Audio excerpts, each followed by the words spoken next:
ఇగో బీహార్లో పాపం 61 స్థానాల్లో పోటీ చేసిందండి కాంగ్రెస్ పార్టీ. మొన్న బీహార్ ఎన్నికలు జరిగినాయి కదా, అందులో 243 స్థానాలు ఉన్న బీహార్లో 61 స్థానాల్లో కాంగ్రెస్ పార్టీ పోటీ చేసింది. 61 చోట్ల పోటీ చేసి 6 చోట్ల గెలిచారు వాళ్ళు. ఆ 6గురు కూడా జంప్ అయిపోయారంట. ఇప్పుడు సున్నా అయిపోయింది బీహార్లో కాంగ్రెస్ పరిస్థితి.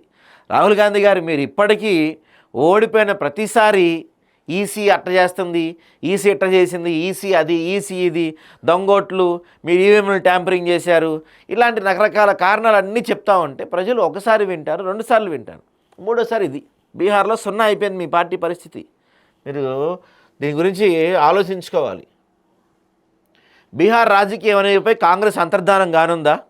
ఒకప్పుడు ఏకచక్రాధిపత్యం వెళ్ళిన ఆ రాష్ట్రంలో దాని ఉనికి ప్రశ్నార్థకం అవుతుందా? తాజా రాజకీయ పరిణామాలు దీన్నే సూచిస్తున్నాయి. 243 స్థానాల అసెంబ్లీకి గాను గతేడాది చివరి జరిగిన ఎన్నికల్లో ఆర్జేడీ పొత్తుతో 61 చోట్ల పోటీ చేసిన కాంగ్రెస్ అతి కష్టమే 6 స్థానాలు గెలిచింది. ఇప్పుడు 6గురు కూడా జంప్ అయిపోయారట. వీళ్ళంతా ఎన్డీఏ భాగస్వామి సీఎం నితీష్ కుమార్ నేతృత్వంలో జేడీలో ఆల్మోస్ట్ అయిపోయి ఉంటుంది. గత కొంతకాలంగా వీరు పార్టీకి దూరంగా ఉంటున్నారు.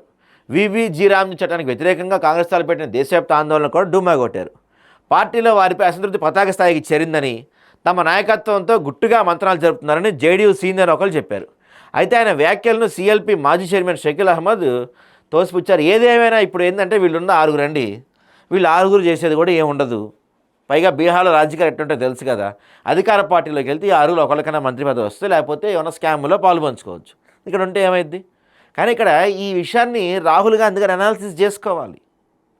61 చోట్ల పోటీ చేస్తే గెలిచిందే 6గురు. పోనీ 6గురన్నా మీ పార్టీలో ఉంటున్నారంటే లేదు.